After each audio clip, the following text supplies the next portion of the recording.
A minute to. Okay.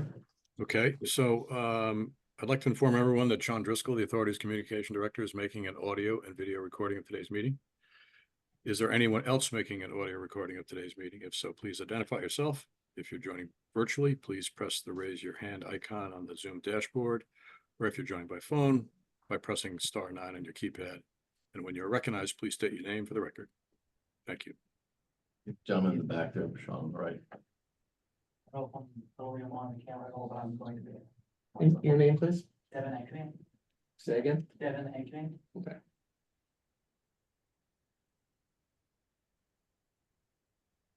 Is that it? Nope, not yet. Louisa?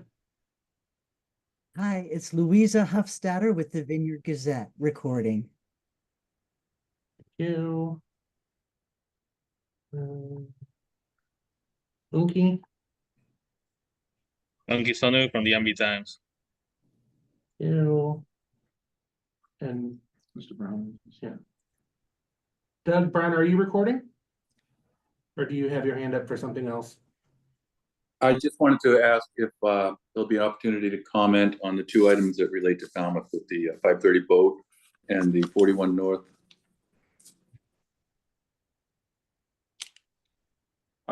That's the privilege of the chair. Otherwise, it would be under public comment at the end of the meeting.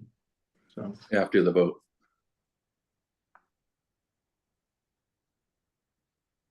but it's up to the chair. So I think we can consider a comment during each topic, Thank you. if that's okay with the rest of the Port Council.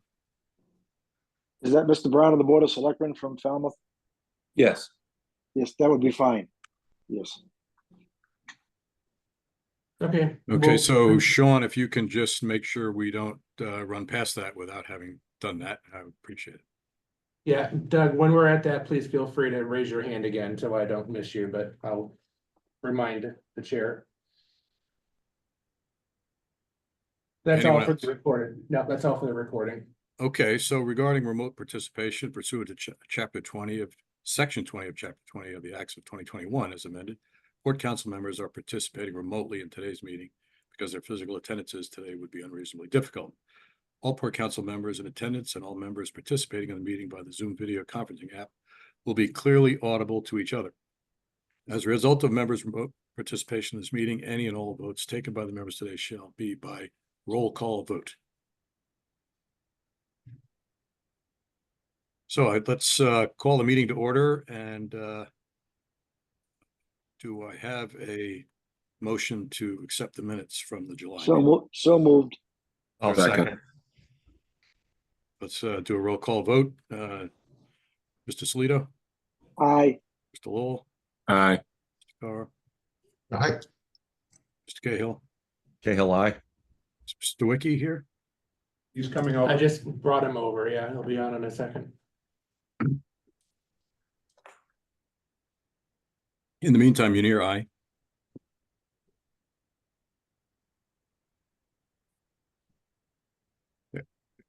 Hey, Eric, we're approving the minutes from July.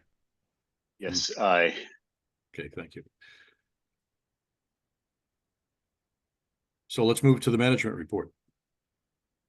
All right, first up, we have an update on the Barnstable and Aquina, and Mark is escaping the heat in Mobile, and is here with us. Good morning, everyone. Got to get a little New England weather before the summer comes to an end. We're progressing well down there. Sean, if you next slide, please. So this is the Barnstable exterior. It was painted out. You can see we have little colored different changes from previous boats, thanks to Mr. Jones. Next slide. This is the bridge. We have the carpeting to go in still, but we did a lot of changes up there for visibility. As you're aware, we have a lot of small craft where we enter, whether it be summertime, Hyannis or the islands, Nantucket. So we have really good visibility now with the current situation. Next slide. Okay, this is kind of it's changed a bit now. We've got final coatings going into place. This is the deck. We had moved originally the stacks back to get the better angles for the trucks coming on. So that the deck now will be finished in coatings by Friday of this week. Next slide. Okay, so last week we performed the incline test, and this is in the prep for it. As you can see, there's a tower on the stern deck, and that's where the stern pendulum went on. They have a 30-foot piano wire which goes down into where we have the pendulum, and we're measuring the angles by moving blocks. I'll get into that next slide, please. So as you can see, we have just ahead of that stage, we have 14,000 pound blocks totaling 50 tons on the center line. Next slide. And so what we do is we take all the measurements from the deck line to the water drafts, and we move various blocks to outboard to get a different configuration. It puts a list on the vessel, and it's a measurement. And this is used to quantify our calculations for doing our final stability test. Next slide. So where we are, with vessels all powered up, engine starts are all complete. The mechanical accommodations have been complete. I'll bet we do have some final stuff going in the passenger area. The incline stability test is complete, and the recordings have been sent into U.S. Coast Guard Marine Safety Center in Washington for evaluation, where they'll issue the stability letter.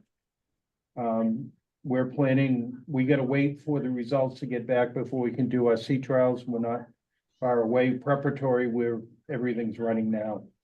And that will depend the success of the sea trials, which we have, strong support for.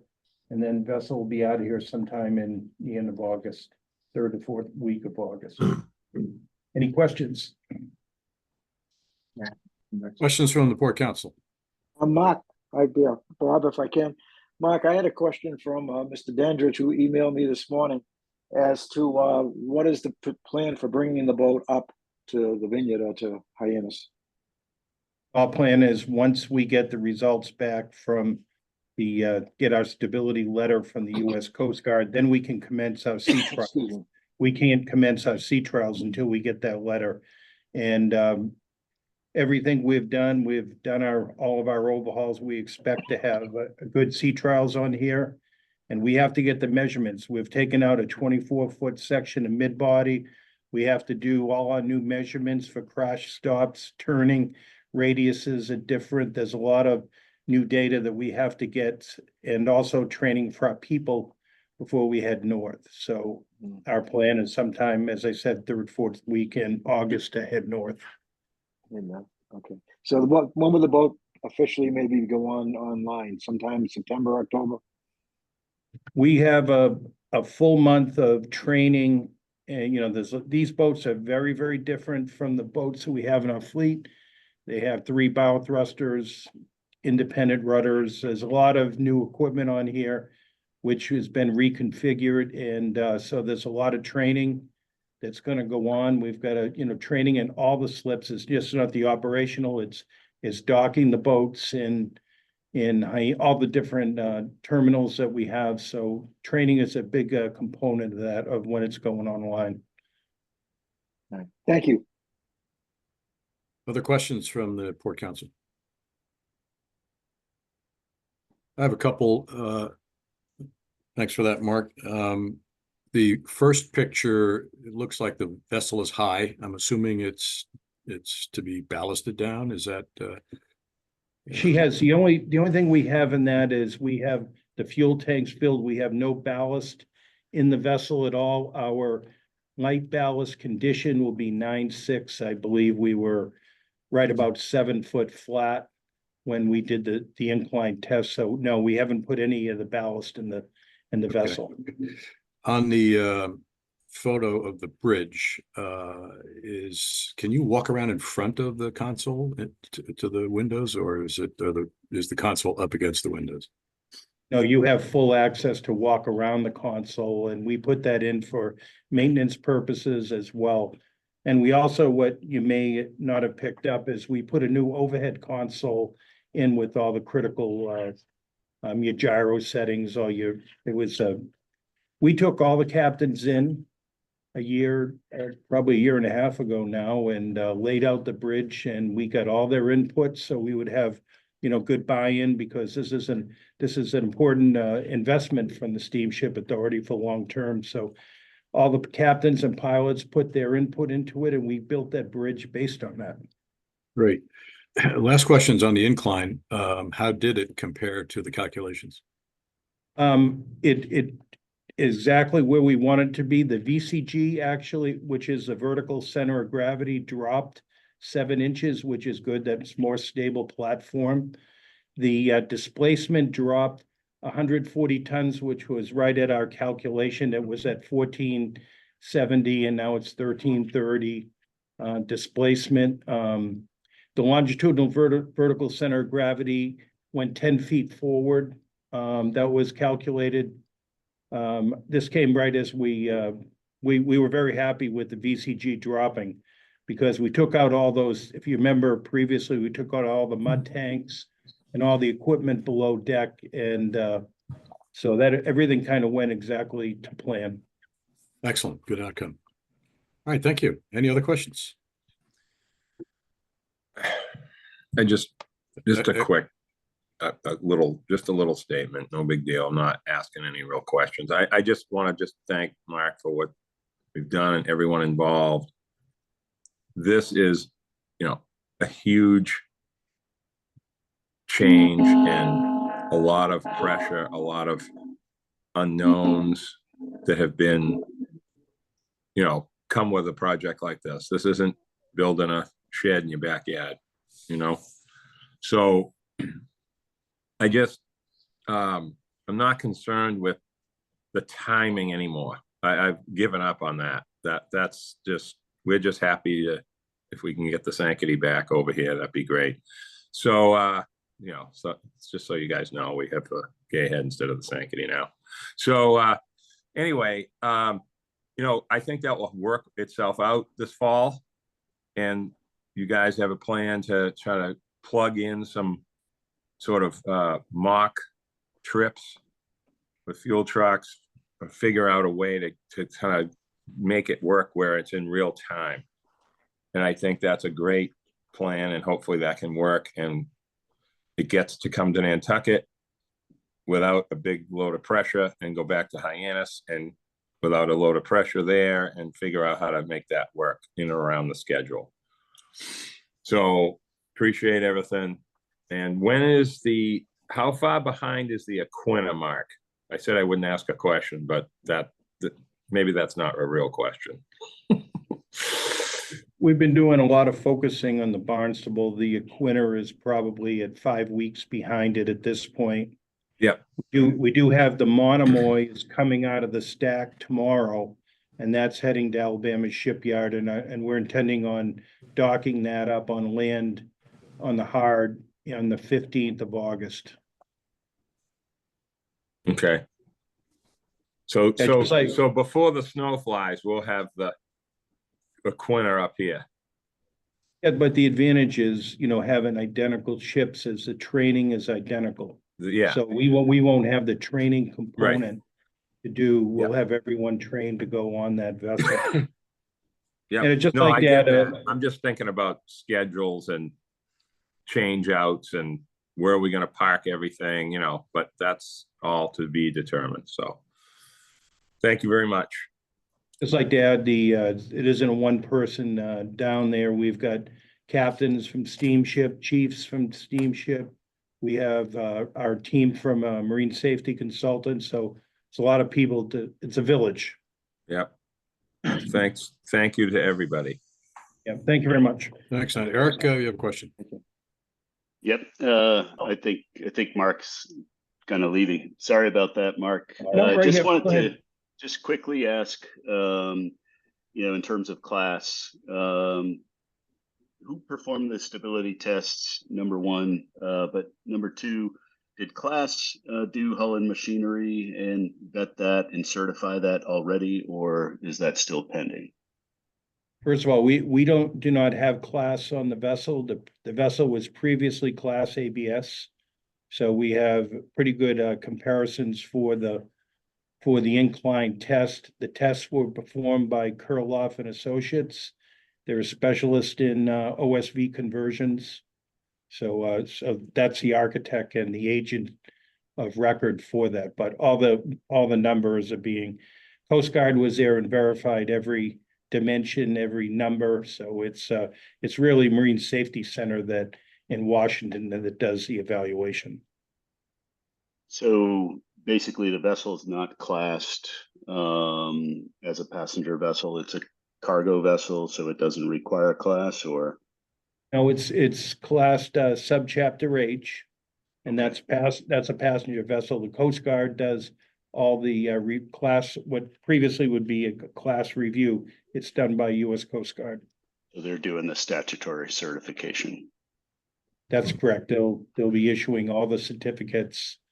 And when class is involved, they're doing the certificates on behalf of class. Yeah, as the RO, sure. Okay, wanted to clarify that. I wasn't sure what the status was, and definitely interesting, and especially under subchapter H. So the onus is on the Coast Guard to validate the machinery as well. Good stuff.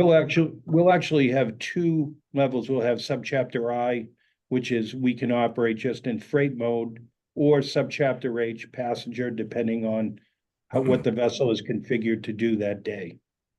That's why they're very versatile. Okay, thanks so much. Okay, thank you very much, everyone. Thank you, Mark. Thank you, Thank you, Mark. Mark. Okay, I guess we have a website update next. So Stephen is coming up to the table.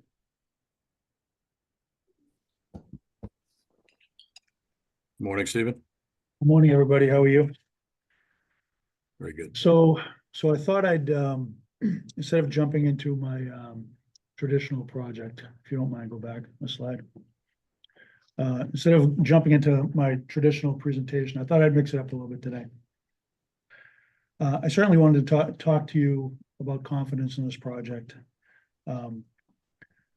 Some of you, if not all of you, may have degraded lack of confidence in this project. For good reason. This project's been going on for far too long. And it certainly is not lost on me that the value add is only when this project goes online. And admittedly, I've had lack of confidence myself at times. But at this stage of the game, I no longer do. I am confident in this project. Back in April, the board approved a secondary project that would run parallel to this project, and it was entitled Website Stress and Performance Testing and Platform Evaluation. On July 8th, we exercised that contract with a vendor by the name of IntraSystems that the steamship has done business with for roughly 20 years. Sean, if you wouldn't mind putting that slide up now. So this project,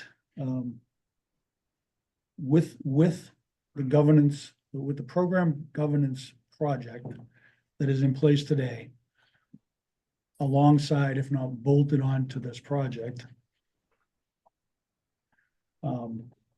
this project has entered a new and its final phase. What IntraSystems has done is they've put in place a cross-functional team that is made up of 3 distinct steamship departments and four distinct vendors. In addition to that, they've put in place 3 executive sponsors at the top of the project structure. for decision-making purposes when the cross-functional team itself can't determine a path forward. That, the executive sponsorship is the most important aspect of this. It shows the dedication of the executive staff at the steamship.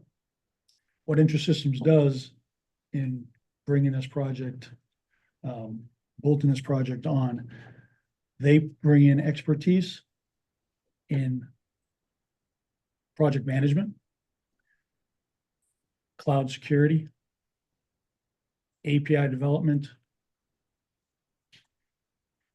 and acceptance testing. The goal is to automate tests, which will in the end, in all probability be in the hundreds. At this point, I would say the confidence of the team itself is at its highest. Next slide, please.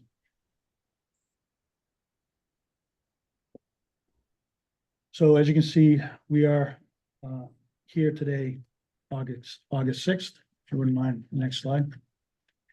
And we have a very finite remaining period of time in which to complete this project. With only 8 weeks left between now and September 27th, it's going to be extremely difficult to pull this off, but it is not impossible. I was asked at the last board meeting about the merits of the new website, and I'd like to expand upon my response today. The architecture upon which this website is built is complex, comprehensive, and responsive, and will address a major complaint of the traveling public during the general opening, the waiting room. Once online, the traveling public will no longer be forced into a waiting room for an indeterminate period of time prior to purchasing their summer reservations. Once online, the traveling public will no longer believe that they're being unfairly treated and prevented from making their summer reservations. Once online, the traveling public will also no longer be prevented from making reservations to and from the opposite island during the general opening. I would also like to add, we will have a responsive mobile site and a mobile app that will benefit directly the traveling public. And even though it does not directly improve the reservation system, nonetheless, it is a vast improvement in what we have online today. So in conclusion, to add that there's no guarantee that this website will launch in late September or early October. From the start, this was and remains a very complicated and challenging project, and I believe it's in the best interest of the organization that this project be completed. I'm certainly open to any questions you have.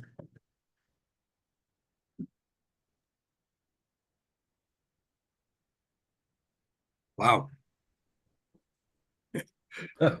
Open for discussion.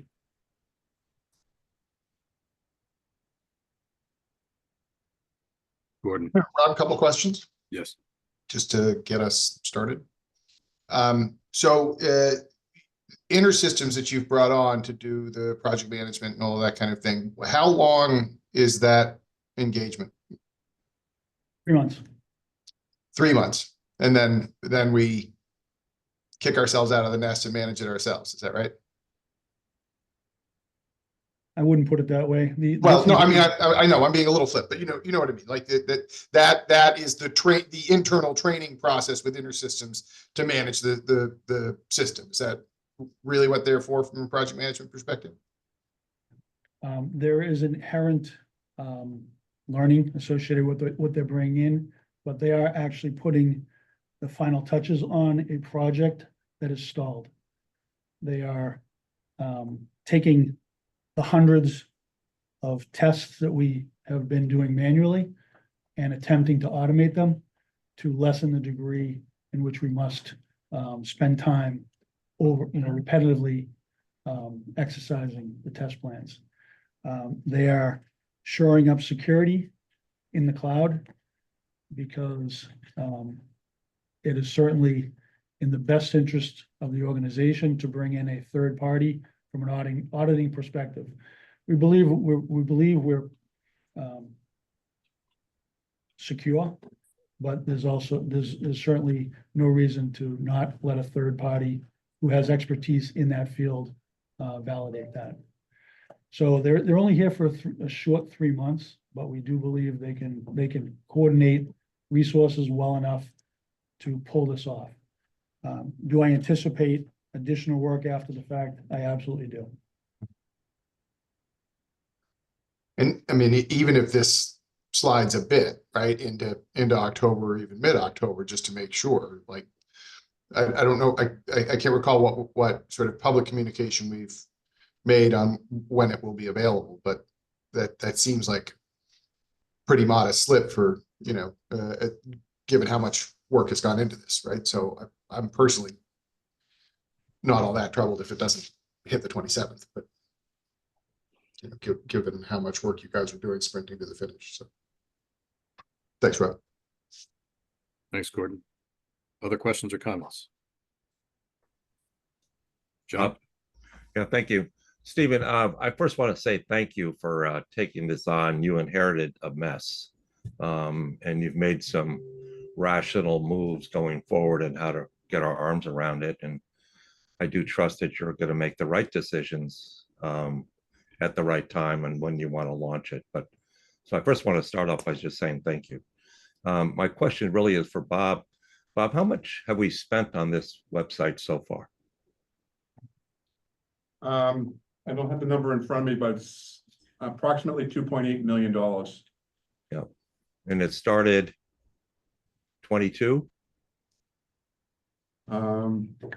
It was awarded at the end of 2021, I believe. All right, so we're approaching on the third year. I think the kickoff didn't occur until beginning of 2022. Yeah. So clearly, and Steve, you just joined about a little while ago. So I just want to emphasize, Stephen, thank you so much for what you've done so far. And you got my support going forward. Thank you very much. I appreciate that. Other comments from the Port Council or questions? Matt, looks like you're going to comment. I just want to echo what John just said.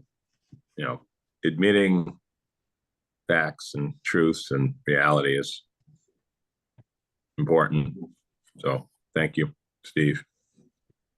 My pleasure. I thought it was important to do so because it seemed as though we were getting into a repetitive cycle of kicking the can down the road 1 month at a time. And it certainly wasn't my intention. So as I said, I'm fairly confident that late September, early October. But to your point, John, I'm sorry, Gordon, there may be a bit of a slide, and hopefully you understand the resources that are allocated to this project on a daily basis. IntraSystems is taking the lead. Stellar Systems has taken a subordinate lead.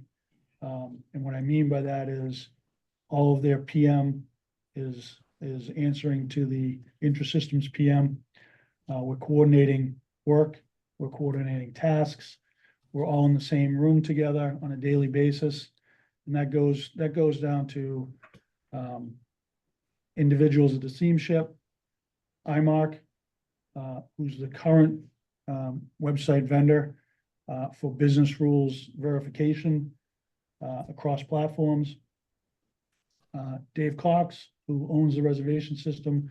So we have every subject matter expert in the room each and every day working this project in coordination with one goal in mind, which is getting this across the finish line late September, early October. So thank you, Nat. I appreciate that. A couple of thoughts from my perspective. One's a question, I guess, is the timing of bringing this consultant in. is this when you would normally do such a thing? Or would you not normally do this except under the circumstances we have? Or would it normally have happened sooner in a project? Good question. I believe if. So. There's always a honeymoon phase of every relationship. And at the moment, they're looking awfully promising. And as I've told many people that are willing to listen, I'm certain that we went through the same honeymoon phase with Stellar. Over time, over the next month, 2 months, we will know with certainty how well a job IntraSystems can do coordinating such a complex project. But to answer your question, I do believe if they were brought in sooner, we probably would have expedited the process a bit quicker. But there's also the opposite side of that argument, which is we had to get close enough to minimum viable product, kind of the critical things done in order for them to be as effective as they are. So there's certainly shades of gray in that answer. Okay, and the other point was to me a little bit of a mixed message, because you opened your comments with you now have confidence. But then we sort of ended with that there's no guarantee, and I understand, those aren't necessarily mutually exclusive, but I'm trying to get a sense really of the confidence. And I will back up, and I believe it was the Port Council initially back in the spring that said, if you need more time, take more time, because it's more important to have a great outcome than it is to meet a deadline on a project that's going to have, a decade's worth of impact. So I'm just trying to sort of probe the confidence level and understanding that the Port Council is and has been receptive to quality over timing as a priority. Yeah, like I said, myself and the entire team have never been more confident. But what we recognize weekly, if not more often than not, is a complication arises with trying to work through the business logic and even deficiencies within an existing platform that requires that kind of takes you off the course in which you're on. So the only reason I'm not willing to put a stake in the ground and say September 27th versus the first week in October is because I just can't anticipate issues that present themselves unexpectedly between now and then. But I am very confident. Thanks, Stephen. I appreciate it. Thanks for pushing this to the end. Of course. Appreciate your commitment. Thank you all very much. Thanks, Stephen. Thank you. I believe the next topic is the 2025 summer and fall operating schedules. Right, so Allison and Mark Higgins will tackle this one. Good morning, gentlemen. Still morning. Good morning. Good morning. Good morning. A very dark morning all of a sudden. Is that the topic or the weather? Maybe both, who knows? It's the weather. It's the weather. It's weather, it's always weather. So this past March, the authority placed newspaper advertisements of its proposed 2025 winter, spring, summer, and fall operating schedule for both the Martha's Vineyard and the Nantucket routes for the period of January 4th, 2025 through January 4th, 2026. Notices of the proposed schedule were also published for public comments on the authority's website. On April 29th, the authority received a petition with respect to its proposed schedule that was signed by 82 Massachusetts residents, primarily from the town of Falmouth and surrounding areas. In their petitions, the residents objected to the authority's scheduling of the 5:30 a.m. freight trip from Woods Hole.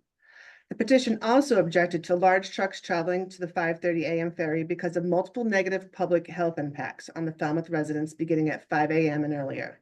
This year, the petitioners also objected to the Vineyard's 5:30 a.m. departure. On May 7th of 2024, the authority conducted a public hearing on the proposed 2025 schedule.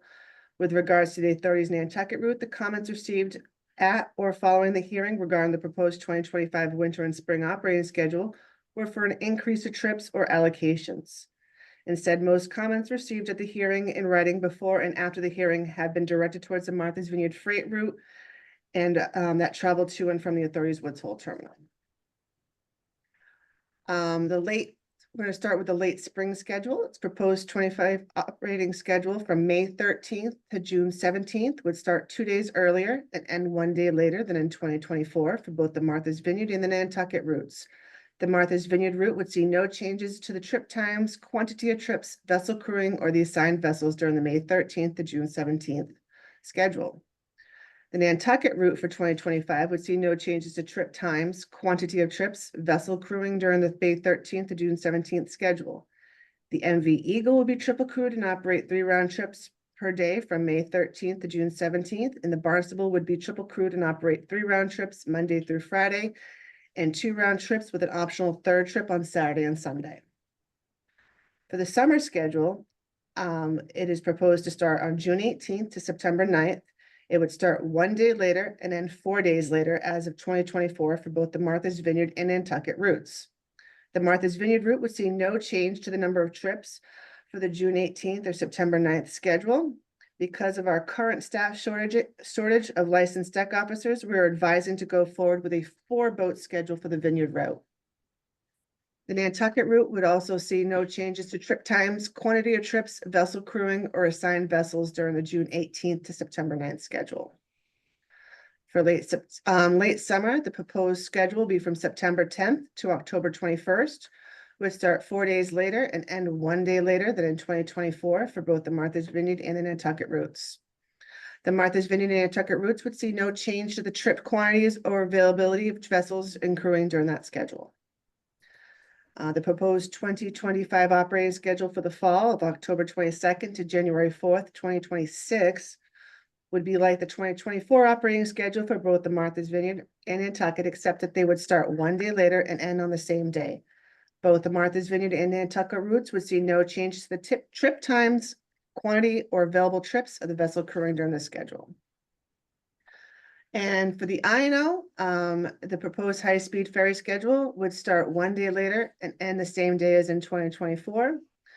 The proposed 25 operating schedule for the IMO would start on March 26th to May 12th, would start 5 days earlier and end 2 days earlier than in 2024. The late spring, summer, and schedules of the INO would start 2 days earlier and end 1 day later than in 2024. At this time, the members vote to approve. We're looking for the approval of this 2025 late spring, summer, and fall operating schedule. Any questions? Which I'm sure there's going to be. Open the floor for questions from the board council or comments. Mr. Chairman, can I just make a suggestion? Can we take the Vineyard or Nantucket part first? Because it's like, you just can't, there's no comparison. Why don't we do the Nantucket Complete part? polar opposites. Why don't we do the Nantucket part first? Agreed. Okay. And that's fine, because I know there's gonna be more on theirs anyway, so Allison, thank you very much. I see what you've done. I just want people to understand what we're doing with the Monday through Thursday on some of those trips. We're gonna remove hazardous on Fridays to help, since these boats are gonna be mixed load vessels. I think this is the right thing to do for those 10:45 and that 8 a.m. I've talked to the terminal manager about this, and this is a first step to change. How do I say this? The new system of having a boat that doesn't have a draft problem. It's an H boat. Okay. So we've never had that before. This is a brand new world. We've never had that particular run have a boat that can carry passengers and cars and trucks without a draft problem. So that's number one. Number two, Allison, and I, I don't know who's else's, Mark. I mean, this is like goes back 100 years. This Memorial Day thing. Yeah. I mean, can I just like, what is the maximum time we have to approve this? Can we, because I personally think that we need to move into the 21st century on this glitchy, confusing boat swapping nonsense for slow boat passenger capacity only, because that's all it really is. I think it's, I mean, Bob and Mark I've talked to about this probably 100 times, maybe. And we've never had, when we had the Woods Hole, it kind of made it like not a problem, but we didn't have the Woods Hole running yet on that part of the schedule, as I recall. So I don't know. I mean, have you looked at this? I mean, are we going to have the 7:30 then, or are we not on the INO to take up that extra slack of passengers? 7:30 at night. I mean, we're hoping to be quad crew. Triple crew, triple crew. My bad. Okay, so I'm just saying, I mean, Yes, the we are boat planning the triple crew. swapping the boats for a week is harder than dealing with not swapping them, in my opinion. That happened this year, and it wasn't just because of our current, situation. It is difficult to do. It's a lot of work for the port captain, for Joe, everybody, to figure that out. So I don't know. I just feel that we need to think about eliminating this Memorial Day NOPSCA thing that we do. The good thing about it is the schedule times are the same. It's just the vessel names. Yeah. So it's not like we have to rearrange times on top of everything. So it's something that we can definitely put a little caveat in there that we can go and double check and look forward and see if we can just keep the boats as is, or if we didn't do the switch. So I see what you mean. The schedule times are fine. It's just what vessels are we going to put in there. So you're saying we could approve this and actually not do the switch and just kind of leave it alone, because it does affect the bulks. Correct. It makes I mean, the it's bulks something we'll have to confusing. make a decision sooner rather than later on what boat is going to be doing it, but I don't see that as a complete issue. But in terms of the bulk, if I may, if it ends up being the Equinor instead of the Nantucket, for instance, there'll be an increase of truck carrying space. Correct. So I think the issue that we wanted to monitor a little closer is the passenger capacity and the ability for the passenger spaces on board these vessels on the new vessels. There were a couple modifications that the Coast Guard required us to do that impact the passenger area. So I think we're losing some seating area within the cabin on these boats. Not a lot, but five or so seats, 10 seats maybe. So we want to see what sort of utilization that space will be taken. Okay. And Bob, you're right, except that the Boswell's or the Equinor, whatever, is going to carry more than the Nantucket vehicle-wise, as you just said. But then we have the Barnstable, let's just call the Barnstable the Gay Head schedule, just so that I can stay focused on what I'm talking about. There's going to be a lot of passengers getting picked up on that run that never would have got picked up before. So there's other things here. Maybe we go through this 1 year and figure it out. Then 26 we come back. It's definitely something we can revisit, once we have a better idea of what these new boats are gonna be able to do. Yeah, so we could do this while they're approved and going through the truck coordinator process and just sort of modify it if we have to, if we decide to not switch to Nantucket. Okay. Right, is that what you're saying, Allison? Okay. Yeah. Yeah. I'll stop talking now, and I appreciate it. I appreciate this, because this is just this weird glitchy stuff that we need to, you know, eventually stop doing at some point, because Right. it is kind of, I mean, it's nice to get the pictures of the Nantucket in the slip somewhere at the same time. It's nostalgic, but at some point we have to move away from this. So thank you very much. Appreciate it. Any other comments on the Nantucket schedule from other members of the Port Council? I think we all recognize how fortunate we are to have Nat and his experience and understanding of that to interpret something that is very arcane, but thank you. Okay, so why don't we open the discussion about the proposed Martha's Vineyard schedules for spring and summer 2025. If I may, Mr. Chair. Yes, please. The other aspect of this schedule, approval request is, there's a draft of the report issued under the section 15A of the Authorities Enabling Act, relative to the proposed schedule, the 2025 schedules. As included in your packet, it includes all the public comments that we received. We did hold a hearing. We received comments during that hearing and following that hearing. We have received comments from both sides of the pond, as it be, regarding the importance of either eliminating that 5:30 trip or keeping the 5:30 trip. And so that's all included in your packets as well. Hopefully you've had an opportunity to review that, because as part of this, it'd be also, we'd be looking for a recommendation from the Port Council to the board regarding the content of the section 15A report, so.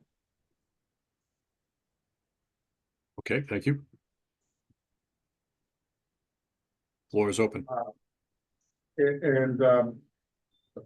Mr. Brown, select board from Falmouth, does have his hand raised, so we don't forget that he's. Yeah, he'd like I'm to not weigh in. forgetting. I guess I'm going to ask the question I always ask, Bob, if you can articulate the justification for the 5:30 vote. Okay, so we've looked at, once again, we looked at the 5:30 trip. The importance of being able to start getting items over, the demands that we see is higher earlier in the day than it is later in the day for the vehicle traffic. This traffic obviously in Falmouth, as well as on the island, we're trying to address those needs. We have vessels in the summer schedule, which would be that leave the island and need to be able to get back. We want to make sure we be able to mitigate any congestion within the harbors in both in Great Harbor in Woods Hole and also over in the Vineyard in Oak Bluffs on these days. And we understand, we're cognizant of the concerns that the residents of Falmouth have raised, but we're also looking at the concerns of the residents on the island on being able to be getting this service and providing it at early enough in the day. I'm sure the island Port Council members would testify about the importance of getting some of this traffic to where they need to be going before things really start heating up on the island. So I know I'm missing something here. That's, I guess the question I would have relative to that, because it sounds like, the main sort of underlying argument that you're making is traffic And obviously the 530 boat really has very few vehicles on it in the scheme of things. So it isn't so much about traffic. It doesn't seem like relative to the quantity of vehicles. I guess I was of the impression that it was what those vehicles were carrying and why it was so important that it got to the island early. Because certainly the number of trucks we're talking about is small. Right, As I they're recall. they're the small, they are the under 40 foot, they're generally the multi-stop. Food trucks, by and large, there are some others that fit within that category, and because there's a space available, they do travel at that time, but. As we've done in the past, we're not advocating changing. The limitation on the size of those vehicles, because the data is that the larger trucks make more noise than a smaller truck, although a smaller truck still makes noise, as does a car or a motorcycle, so. Again, those generally tend to be multi-stop vehicles, so they whether they're once they get on island, their activities there are impacted. Okay. I guess I'll, Joe? Rob, yeah, just to do it then. How many trucks actually come in the morning, Allison? 7, 8 trucks?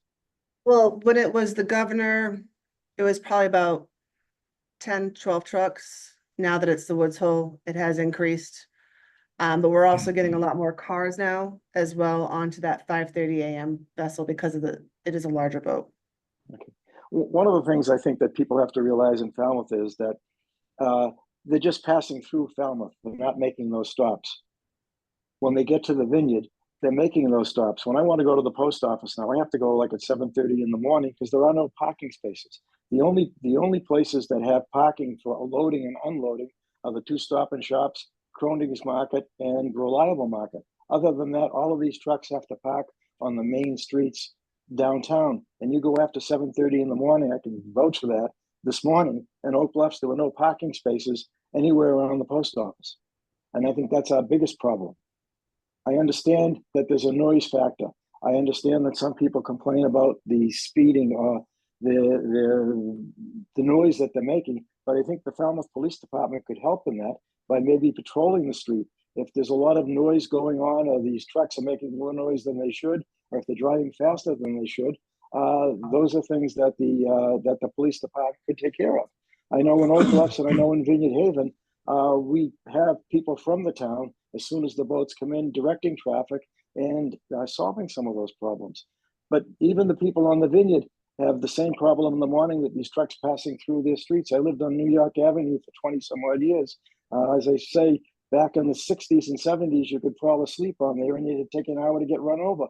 Now, starting at 4:30, 5 o'clock in the morning, there's all kinds of traffic from all of these landscapers that are going on. I sympathize with Falmouth, but I think maybe sometimes they should come over and see what our problems are over here. Thank you, Joe. Other comments from the Port Council? John? Thank you, Rob. I just want to echo what Joe had to say. I look at the what is it, Allison, 16, 18 weeks of the 530 boat. I probably live closer to the Steamship Authority here in Vineyard Haven than anyone else. Whether you live in Woods Hole or you live in Falmouth, I'm probably about 3 blocks. That sound of the boat coming in at 6:15 and the trucks coming off, to me, is a sound of commerce. We all have about 18 weeks to make our money. And I don't think we're any different than Falmouth. This is a summer business. It's a tourism business. And, we also, that boat supplies not only the trucks, but it also supplies labor. So it's something that we need. And we've often said from the very beginning, if I can use the governor of Martha's Vineyard's words, if the select boards in the towns of Martha's Vineyard are in favor of eliminating the 530 boat, I would be too. But they're not. I'll echo John's comments on that also. Other comments from the Port Council? I guess I find it a little bit interesting that with the bigger boat, now we get more cars and we get more traffic because it's kind of like build it and they will come. As Well, opposed to, of the absolute need, which is what we're really talking about here. We're also eliminating the fifth boat that we normally run on the summer schedule right now due to our staffing shortages. So it really isn't as much of an increase of service as it's perceived, being that it's the Woods Hole running. Looks like Nat's got something to offer. No, and I just, again, when Allison brings this part up, you gotta, everyone has to like, can you say this again? So that everyone knows the sanctity and the governor versus this, like that's how I gave up the Woods Hole and said, okay, we got to give it up. You know what I mean? This summer. So you have to kind of like revisit that again, because we have new people here now. And this is like a really important piece of the vineyard schedule that, quite frankly, I had no clue about until you told me at all. And I figured it out. The fifth boat for us with the Sankaty running that extra trip Monday through Friday, 3 round trips a day. That was where we always try to, with the exception of the 5:30 a.m., funnel a lot of our freight trips to. That was also our hazardous. The backup alarm issue. Right. That also is where all our hazardous was going on to. Now that we're getting rid of that fifth boat, and if we were just to have the governor, we would go from the Sankaty, which holds 8 semis, to the governor being the only boat holding 5 semis. And then our freight is limited to where they can go into for the majority of the trucks, because the majority of them can only go into Vineyard Haven due to their weight. We have a weight limit in Oak Bluffs of 85,000. So by bringing over the Woods Hole and running that in place of the governor, because we've got rid of the Sankaty, it keeps our truck space up going to the vineyard. And it keeps everything going into Vineyard Haven for the freight, because that's where the majority of the heavy trucks need to go into. So it's a little bit of a puzzle moving things around. So. And this is part of, again, this is almost like the last year conversation. We're having it in a planned way at this meeting than we did in an emergency way last time, saying, sorry, Nantucket, you lose the Woods Hole. And we over here say, okay, and as long as we get 9 trips and we get the Sankaty, we'll be kind of okay. And we're almost through that. And now with these other boats coming in, we're losing the Woods Hole next summer, because technically,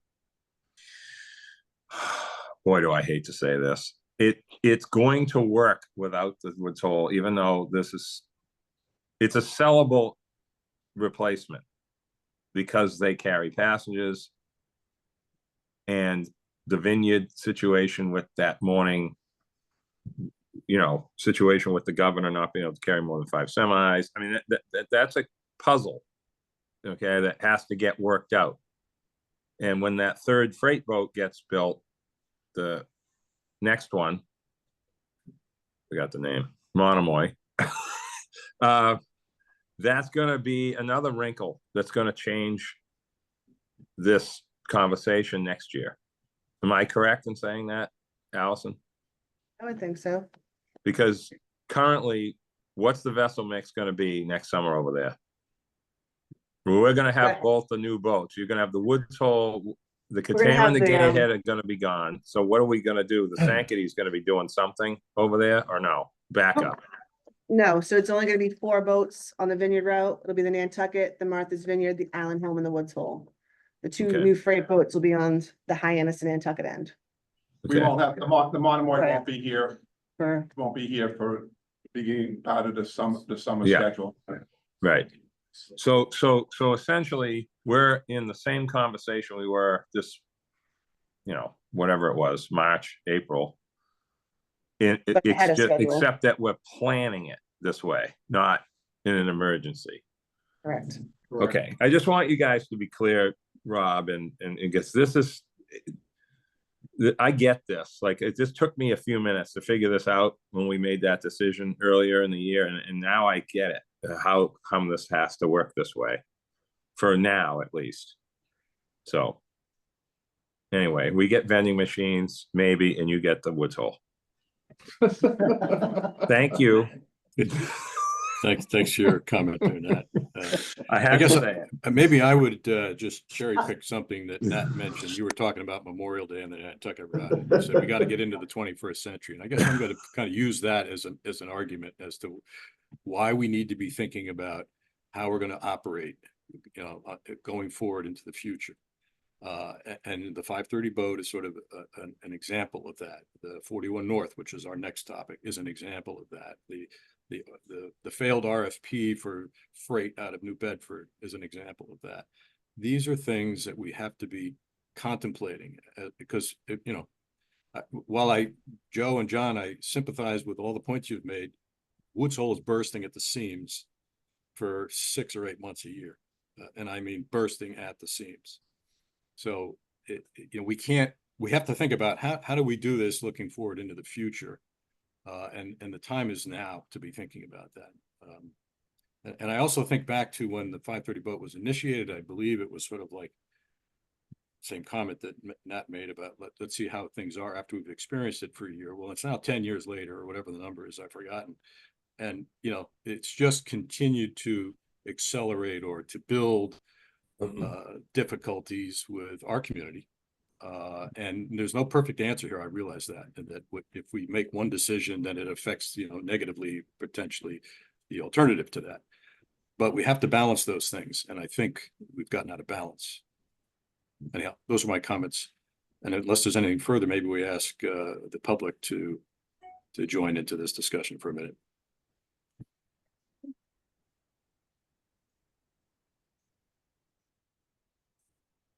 I'll bring over Mr. Brown. Yeah. Okay.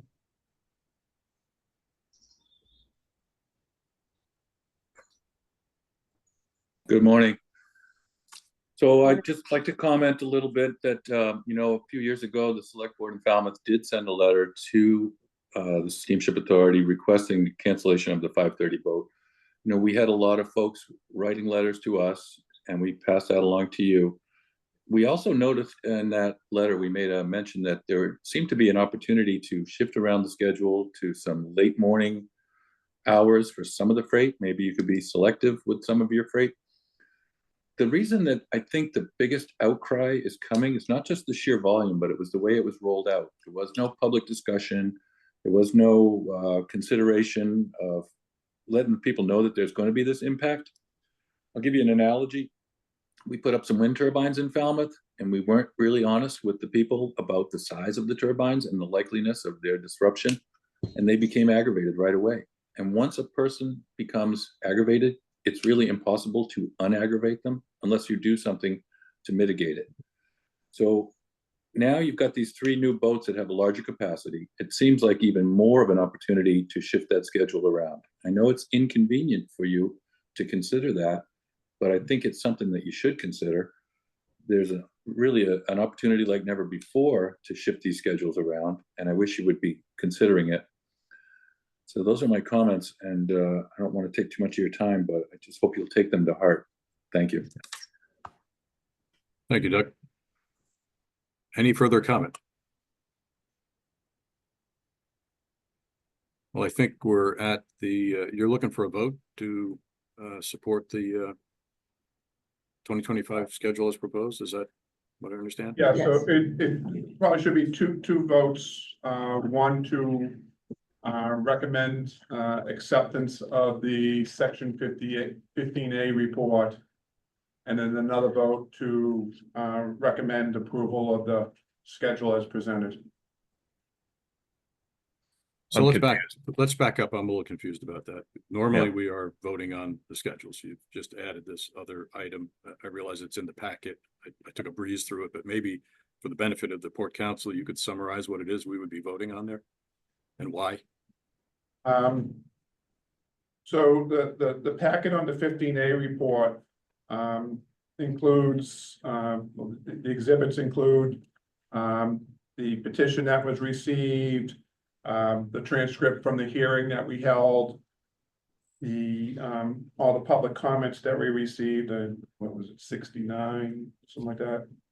public comments. From the menu, yes. From the, yeah, and, you know, part of it is that, the 15A report indicates that, you know, there have been some mitigation measures that we've taken, limiting, the size of the vehicles, for instance, that are accepted on the vessel, on that 530 trip, vessel.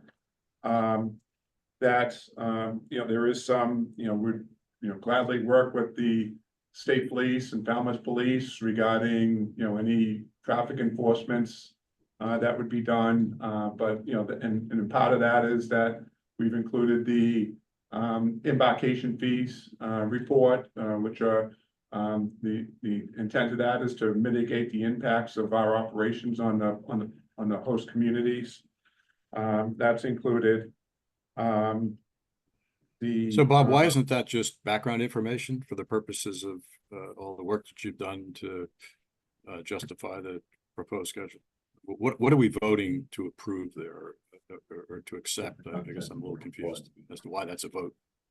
Yeah, it's just the content of the report that these are items that have gone into consideration from the testimony that's been received or measures that we've taken. In that the schedule itself being separate, in that you know, the schedule is essentially what we're running this season, and capacity wise it's similar to what we've operated at least on the Vineyard Run now for the past 5 or 6 years anyways. So any Rob? comment from the Port Council on this? Yeah, Robert, I think what he's saying is that we're accepting the report of the administration, let's say, because they held a hearing under the statute, which I spent Sunday afternoon watching the Olympics and actually read everything. But I think that's what he's saying, that they've done what they're supposed to do. Now they've given us the schedule. So we're approving what they did, and then we approve the schedule, if I'm stating that correctly. essentially, yes. But I think, Robin, is your point that approving the recommendation is approving that the work that they have done, Yeah. right? That's the work that went into the recommendation that was before us, right? So, I'm kind of with you on the why the two votes, right? Like if we're approving the recommendation and they provided all the background that led to that recommendation, then sort of de facto I mean, we've done Alright. this in years past, and I have no recollection of ever voting for the background material as a step in the process. Is that wrong? Yeah, I think when we've had to do, when we've done this in the past years, it is part of the 15A report requirement is that the board does have to either accept the recommendation or of the report, or send it back to us. And so the board clearly does, and usually the Port Council then makes a recommendation as to whether to approve it or not. It may have been in the past, it may have been phrased into the the recommended schedules, as a consequence of the 15A report. I don't recall that. I'd have to go back and look at the minutes to be perfectly honest. What comes to mind is I don't recall doing that, but I could be wrong. I could be mistaken myself, so, but. I'm with you, Rob. I don't remember it. I'm just not trying to understand what's the impact of if we don't vote this first one. I think what we're saying is that they did the procedures they were supposed to do, and we're Okay. approving what they did, and then we vote on them the schedule. All right. Joe's correct on that. That's essentially what we need to do. So. Eric? My only point is is approving the recommendation is implicit in that is endorsing the work that went into it, right? If we doubted the work that went into it, then we weren't going to approve the recommendation on the schedule. It's a little bit of form over substance, Gordon, but. Fair enough. Historically, we've done it where the Port Council approves the report and then reviews the schedules and votes on whether they approve the recommendations on the schedules. Yeah, I don't see any harm in approving the report, right? There's no negative there. So if it's a compliance issue as being inferred here, I think we need to just, augment compliance here as the voting structure and say that the folks that have done the work have done it well, and we accept that work, and then move on to really approve the schedule itself. So. Okay, well, I guess I Balance is would, my thinking is that the motion then would be about accepting the report from management, but not necessarily agreeing with or not agreeing with the recommendation, because that's what the vote is on the schedules. I'm a no vote on the schedule. And I want to, I think I can be a yes vote on the process. Yeah. As long as the motion is stated possibly. But I think don't want to be, I don't want to be inconsistent with, by voting for the report, because the report happens to recommend that we continue with the 2025 summer schedules as proposed. Rob, That would Rob, be maybe we consistent. can just say that we vote that we're in receipt of the report of SSA management. That would be fine with me. Yeah. Would that be fine with Steamship Authority management? I think you have to accept it. I think you have to accept it. Right, yeah. We're accepting the report. We may not agree with it, but we're accepting the report as reported. I think it's an anomaly. You know, it may be redundant, but Well, my preference is to not vote on it at all. Then we don't have this confusion. But if it is a statutory requirement, then I would want the motion to be flexible enough that you're not being inconsistent between the two votes. Right.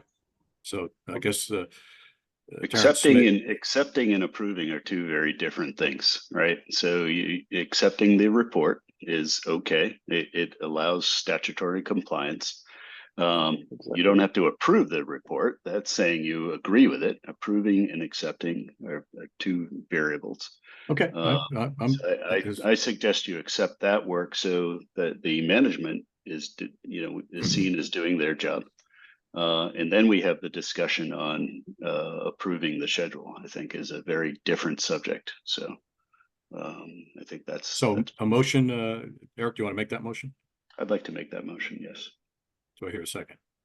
second. Let's frame the motion. It's accepting the report from management 15 with year old. regard to Accepting the the report, process yes. for Yeah. the analysis of the 2025 Right. schedule. It's just as to acceptance, Rob. Okay. Joe Okay. gets the second, Rob. Joe gets the second. Okay, so let's have the vote. Start with John. Cahill, yes. Matt, Aye. Gordon, Aye. Joe, Aye. Eric, Fairhaven, aye. Munir, aye. Motion passes unanimously. I think then there's a second motion with respect to the Yes. 2025, the proposed 2025 schedules. I make a motion, we accept the proposed 25 schedule.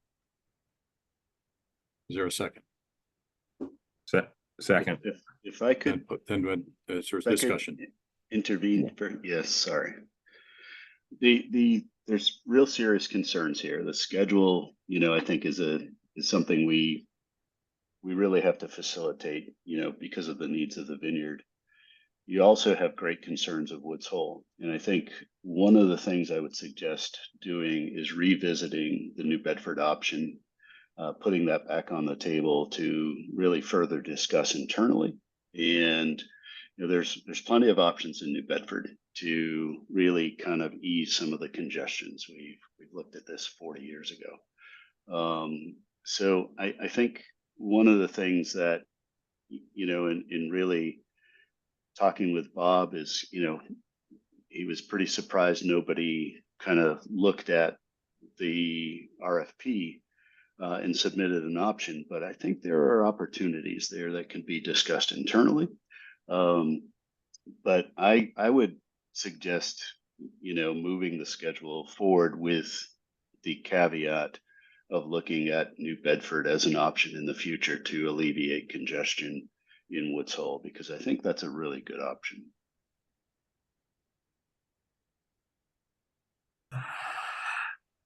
Other discussion?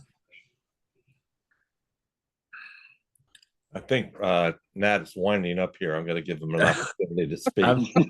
I have to go to work. Like I can't stay on. That comment, Mark, and I do appreciate it. I could talk all day, so we can't do that. Okay, so we just need to take care of the businesses before us at the moment. And if we have the workshop at some point, maybe in the fall, we can have this conversation. I suggest, Eric, you talk to the finance side of the steamship before we get too far into that conversation. Okay, because this operation is unlike any other. So anyway, that was a second to. And that was discussion. And the discussion. Okay. Yeah. Any other right. discussion? And I guess, Eric, maybe just, you being the new kid on the block, the New Bedford option has been discussed, for quite some time. The RFP process obviously was not successful.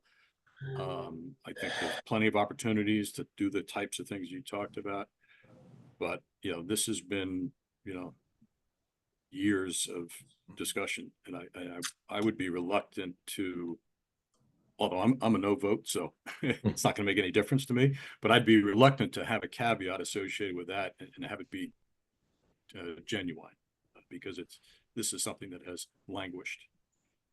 Understood. And being the new kid on the block, I'm not privy to all the activity that's gone on in the recent past. So understood. Thanks. But I like your proposal. Okay, so let's, are we ready for a vote then? Yes. Yeah. So Joe, let's start with you. Aye. John? Cahill, aye. Nat? Lowell, aye. Gordon? New Bedford, aye. Eric? Fairhaven, aye. Munir, no. Thank you. Thanks a lot, Allison. Thank you, Allison. Thank you, Elsa. Next topic is the proposed license for 41 North. Right. Next item, we've, as you're well aware, we had received a request from 41 North Offshore to provide a similar service from New Bedford to the Vineyard, as they do, that they're licensed to do from New Bedford to Nantucket. We had advertised that license request, held a public hearing regarding it. We had brought it forward to the Port Council previously. I was remiss in not making sure I contacted the town of Oak Bluffs, which I have subsequently done. They took it up. Jonah and myself attended one of the Oak Bluffs Select Board meetings, or actually, I guess I was on a couple of them.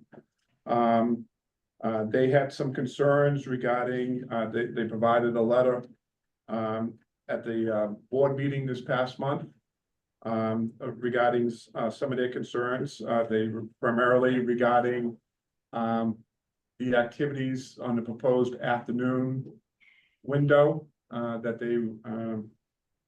41 North was looking for. Mr. Jonah had listened to that, realized the concern. He then submitted a updated letter in which he is proposing to only have the one morning window available. He's discontinuing his request to be able to provide this service later in the day if needed. This is all on an on-demand basis. He's modified his request to try to he was listening to what the town of Oak Bluffs concerns were about traffic, and has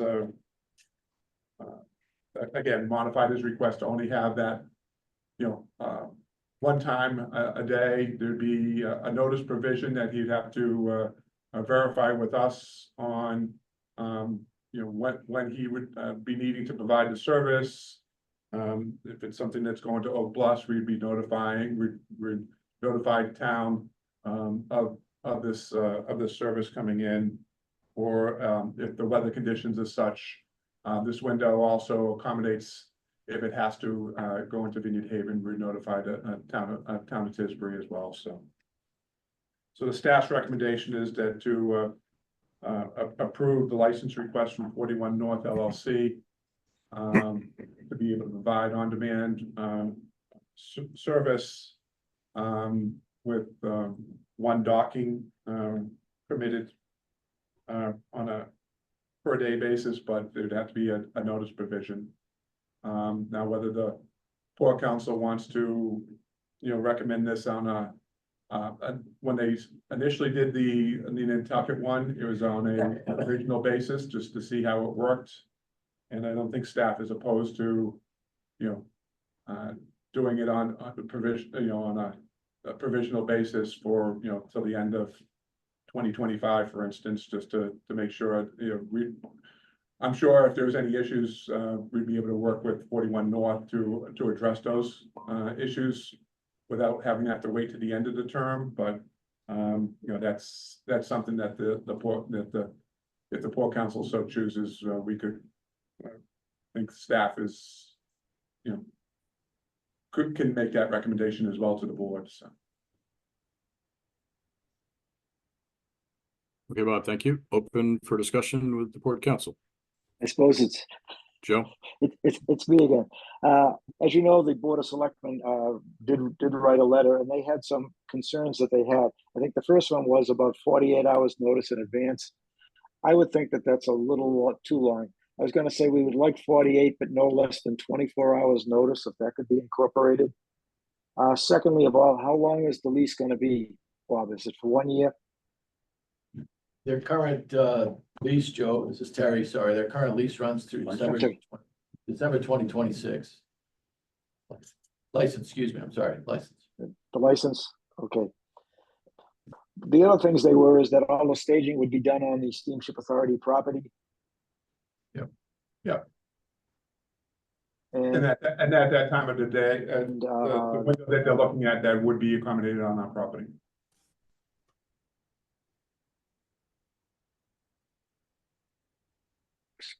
Excuse me, you're breaking up. I think you're frozen, Joe. You're back. Maybe. Uh-oh.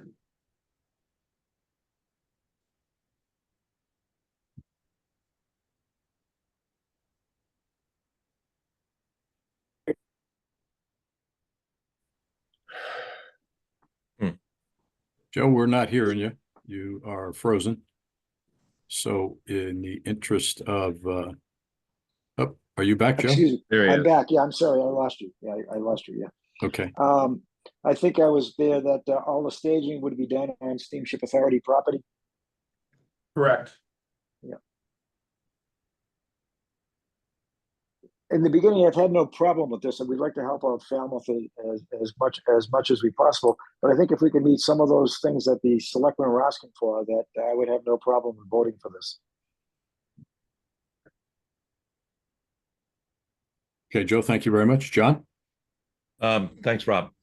Just curious, at our last meeting, we had asked if 41 North could engage in conversation with Tisbury Towing and Transportation. Do we know if that conversation was held and what was the results? I know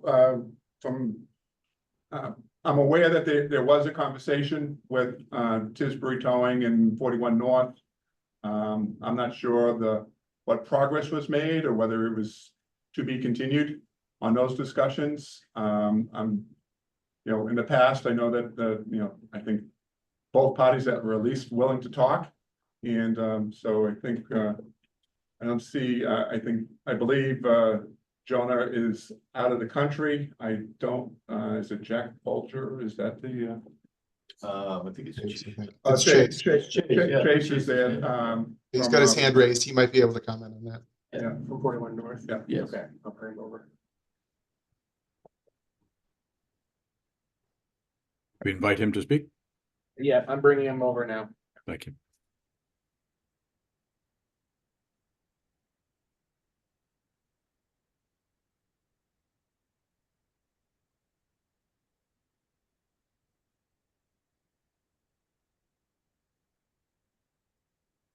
Chase, if you could unmute yourself. There you go. Good morning, everybody. I just want to say thank you for taking the time on this. To answer the question, we have spoken with Tisbury Towing. We reached out a few times at first, to no answer, and then eventually we got a hold of Tisbury, and they voiced their concern that we were competition to them, and they weren't willing to work with us on that. As far as using their facility. And regardless, what we're really asking for is the use of the steamship facility, primarily because of the consistent schedule and the fact that, we wouldn't be able to count on Tisbury, for lack of better words, to facilitate a freight run within 24 to 48 hours notice.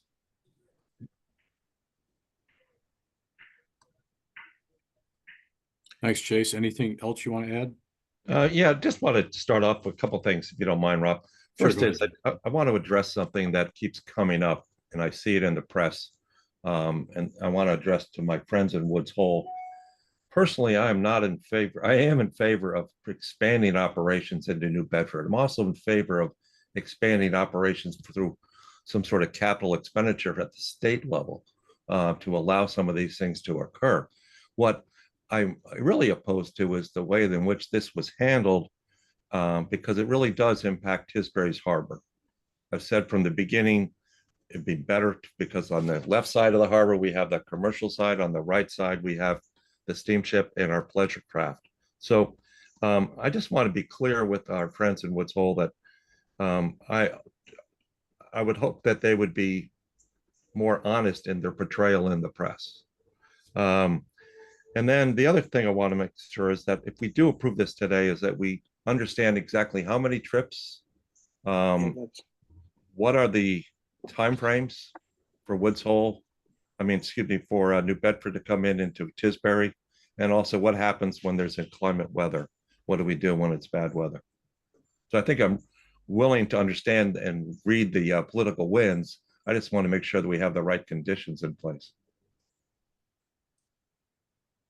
So, if I may, so the number of trips, this is an on-demand service proposal. So, for instance, last year, I think they ran 11 trips to Nantucket over the course of 2023.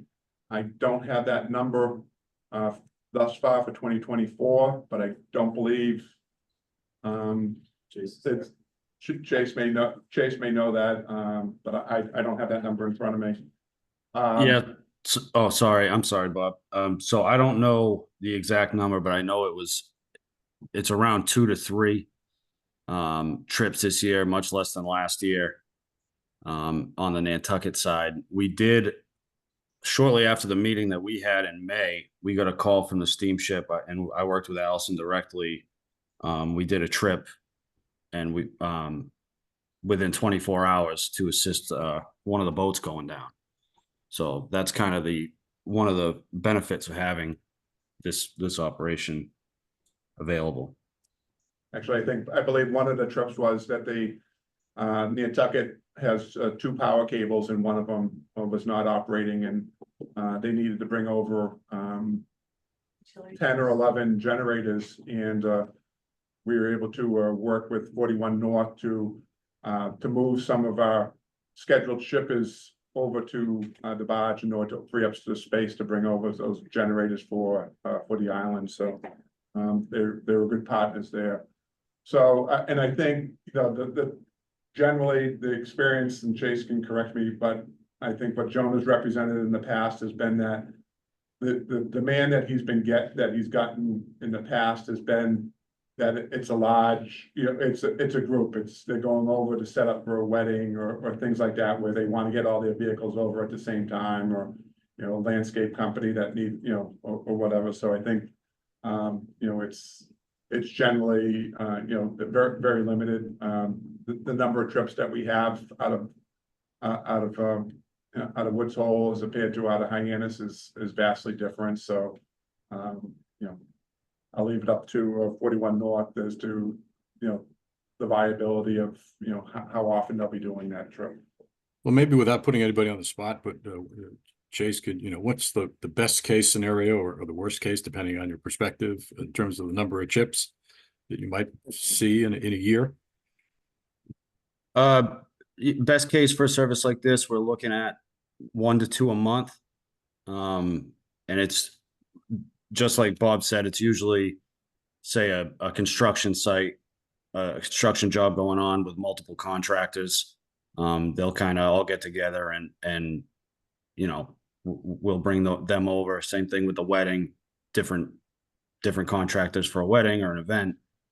And it would really be at the steamship's discretion. It's not like if we got 8 calls in a month, we'd be bringing them all over if we didn't check in with the steamship first. I deal with Elaine Mooney on the Nantucket side, and she always has plenty of notice when we plan to go over. And if she says no, we don't go. Maybe the other question that John asked that was about weather, any particular weather considerations, how that factors into this? Yeah, so usually for a freight trip, we like to keep the weather window. You know, we don't like to go out in anything questionable or anything that we might go with, say, an aggregate barge or something like that. And if for whatever reason we have to cancel due to weather, I would reach out to the contractors, see what date works for them as far as, say, their job deadlines, and then I would reach out to the steamship and coordinate with them on a date that works. Or vice versa, reach out to the steamship on a date that works, go back to the contractor and plan accordingly. Okay, thanks, Chase. John, anything else from your list of questions? No, I just want to make the Port Council and the Steamship Authority aware. One last thing is that Tisbury Towing has been around for generations. And one of the things that you probably don't notice so much is that they do participate in our emergency management services. So we have to be very careful as to how we proceed. I know competition is a good thing, but we do need someone like Tisbury Towing and Transportation on the island to be successful, because they do provide a service in case of a natural disaster. Thank you. Thanks, John. Mr. Chair, if I may as well, just for disclosure here, so right before I went on vacation, I did receive a request from Tisbury Towing for a license application. We will be handling that in the same manner as we've done 41 North. We'll be posting that notice and you know, going through that process as well. I just wanted to make sure that, you know, it was on the record that we received that a little over 2 weeks ago now, and that we'll be handling that. And I don't know whether that's developed from the conversations that 41 North had with Tisbury Towing, whether that was what has generated that new request. But obviously, you know, if there's an opportunity, I think, you know, both operators would, you know, I think would end up being good partners with the, you know, the transportation network. So. Well, if I may, Mr. Chair. Yeah. Thank you. They were working with you about a month ago, and then we've been trying to encourage them to actually ask for a quote license, but they have been providing services and being referred by the Steamship Authority for over 40 years. For instance, just recently, the new Navigator home, which brought over about 27 modules, were all carried by the Steamship Authority.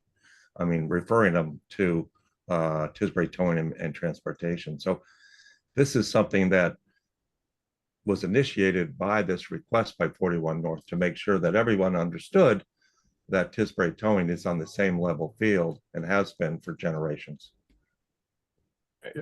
It's not a question of, and they do have part of the Enabling Act allows them to do this.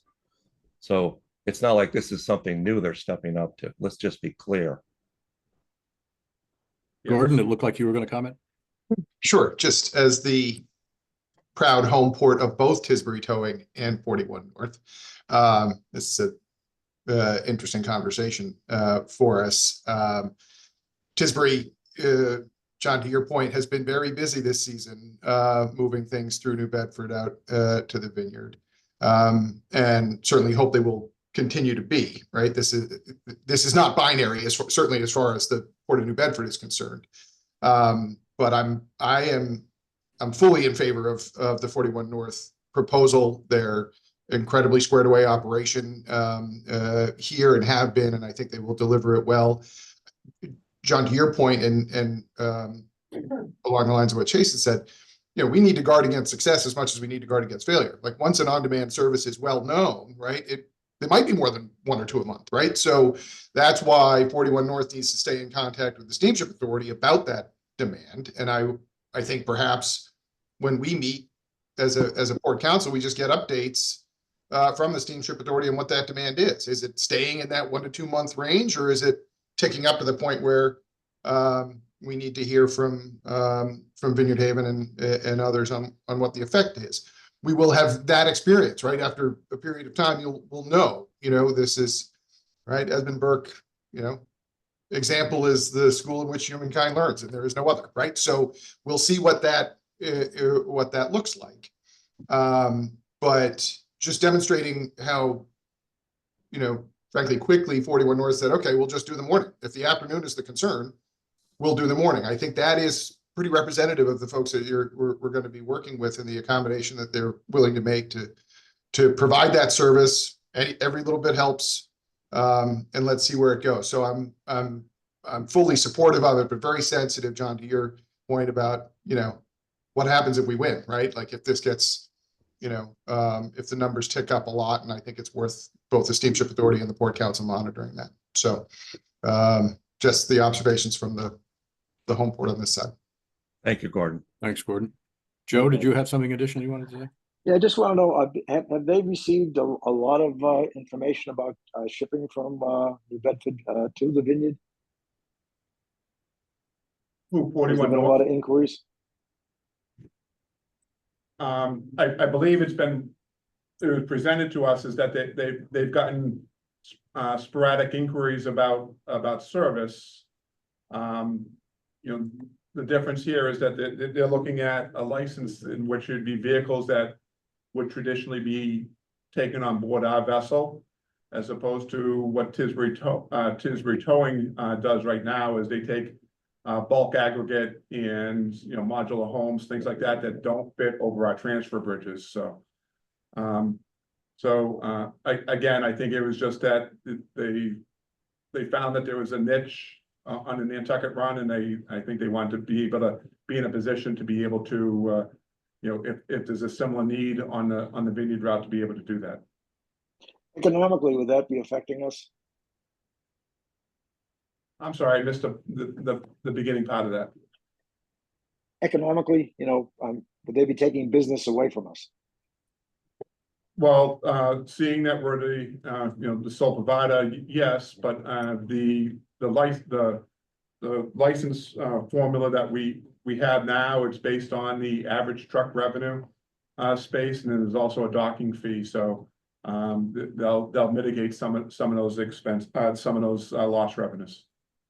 And I do appreciate their consideration of only coming in the morning. And as I say, I'm more than willing to vote for that if they would incorporate some of the things that that the Board of Selectmen have asked for. John? Thanks, Rob. Bob, since you brought it up, the reason why the Tisbury Towing and Transportation only carries things that can be wider than the Steamship Authority's transfer bridges, the Steamship Authority sued Tisbury Towing a good 15 years ago, saying that you can't do that. So let's be clear, put our cards on the table, and be honest with everybody, is that we're now saying that's okay. You now can apply, right? So they couldn't do that in the past, according to your attorneys. So and I'll defer to counsel here, but at the time, what it was Tisbury Towing was taking vehicles that would normally be able to be going over on board the Steamship Authority, and we did seek court relief on that. And as a result of that, there was an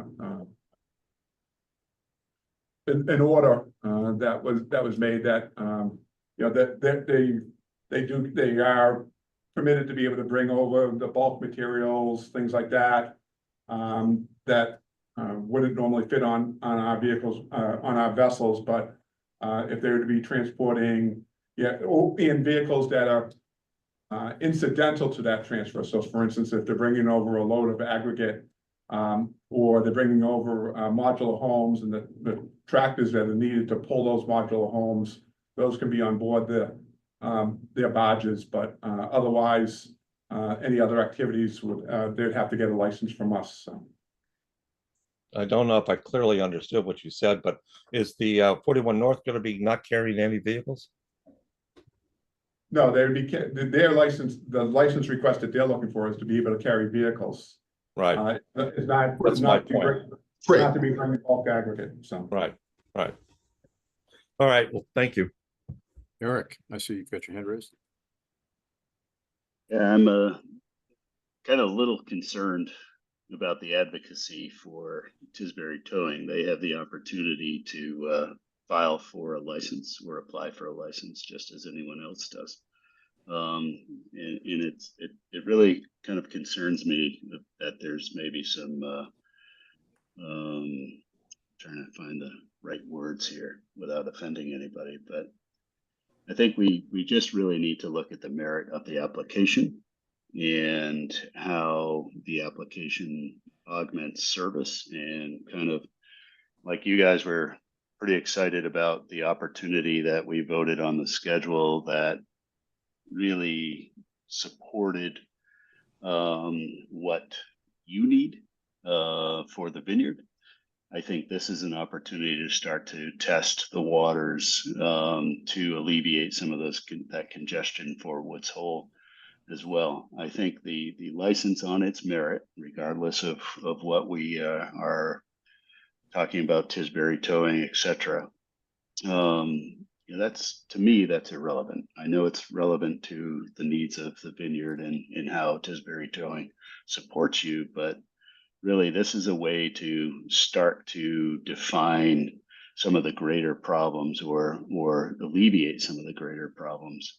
And I think based on the merit of this application in itself, it's a great application. It's a great way to move forward. And I know I'm going to support it, but I think let's be fair and reasonable here and give this a shot.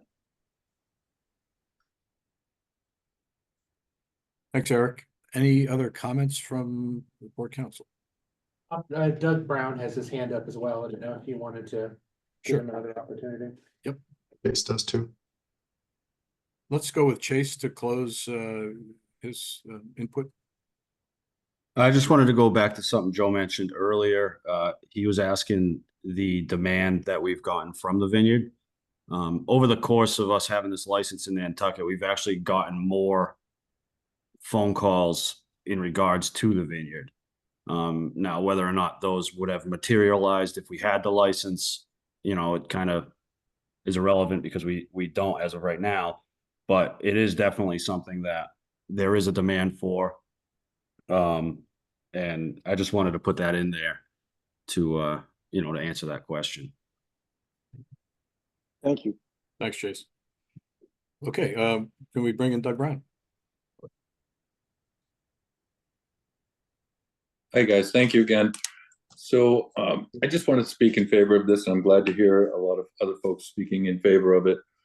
The vineyard freight seems to be increasing about 4% a year, and this would be like 1/4 of 1%. And even if it doubles or triples, it's still only going to be probably less than 1% of that freight volume.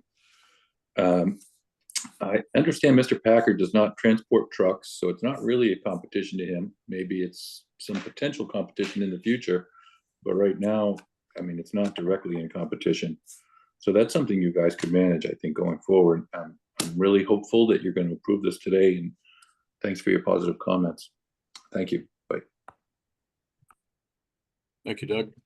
Any further conversation from the port council? There's another individual From Dylan's office. from Representative Fernandez's office, who, okay to bring her over? Sure. Let her speak. Okay. Good morning. Can you hear me? Yes, we can. Hi, my name is Kaylee Moore from the Office of Representative Fernandez. I'll be reading a brief statement on behalf of Representative in support of the 41 North proposal. Expanding transportation access to the Vineyard will create critical infrastructure redundancies that improve reliable transportation options for Martha's Vineyard. 41 North Offshore has a proven track record of successful freight service to Nantucket, which suggests the shorter Vineyard route could be just as, if not more, successful. I am urging the Steamship Authority to approve the license for freight service between New Bedford and Martha's Vineyard to provide island residents an additional service option that strengthens this critical lifeline from the island to the mainland. Thank you for your consideration. Thank you, Kaylee. Appreciate that. Any other comments from the Port Council? Nat? No, it just, I don't like to weigh in too much on these things over there, but this is a sort of, you could make the argument like the Island Queen is grandfathered. I know that word is not appropriate anymore, but like whatever we're going to call it, pre-existing before 1960 or whatever that meant for their system. I look at this as a formally organic application system that's found its way to where it is now due to different needs. We never had modulars like we do today. Like there was a handful back in the day. I mean, I don't even really know how the heck they got them here, to be honest. Stuff that doesn't fit between the gallows, which hasn't been brought up yet at this meeting, but that's part of this. I know they're using the dock, but what I mean is like how that works over here with the way the dock works over here when the barges come in.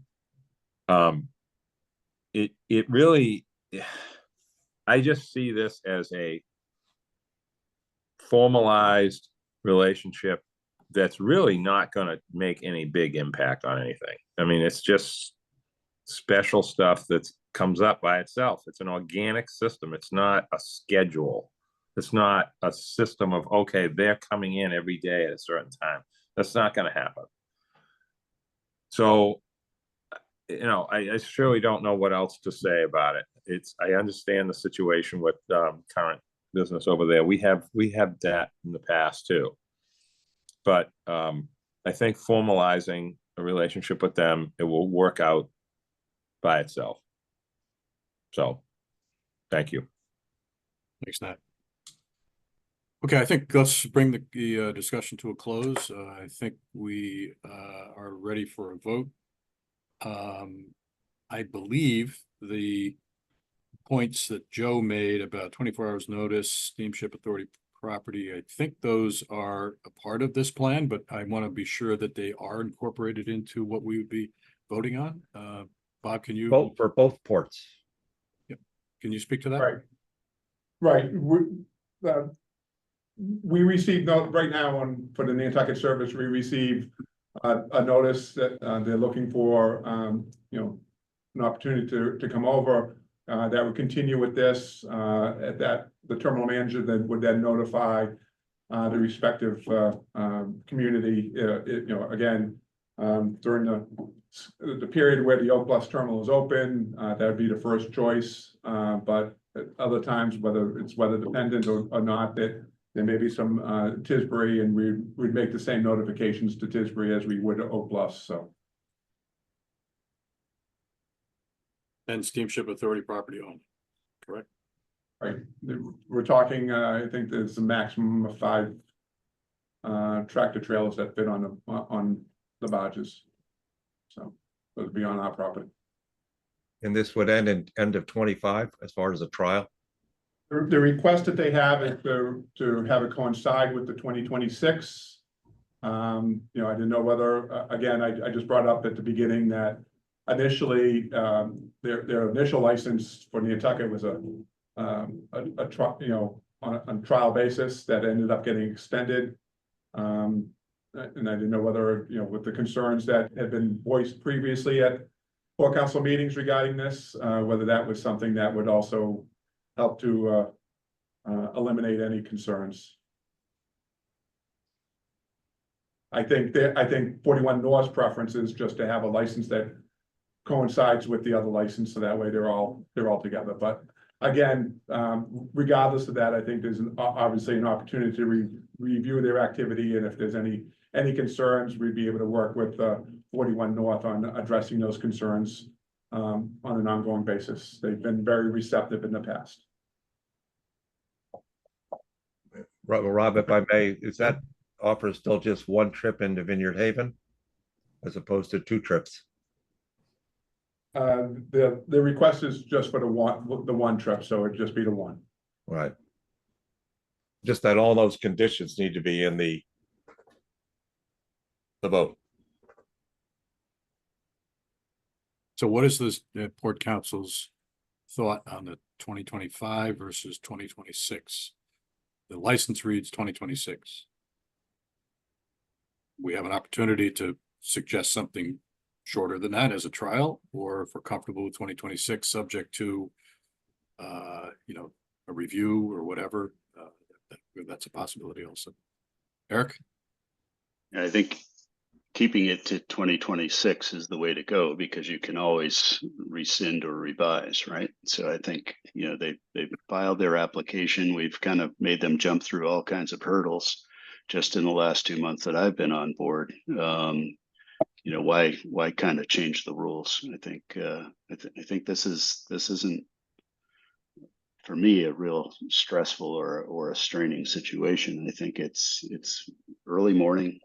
It's once a day. It's on steamship property. It makes a lot of sense. It alleviates some of the pressure from Woods Hole. It's done in a very respectful way, and I think it meets the fair and reasonable rule. I like the way you think. I'm just curious, can we get boats into Fairhaven as well? The window that they're proposing was actually based on the opening in Vineyard Haven. So.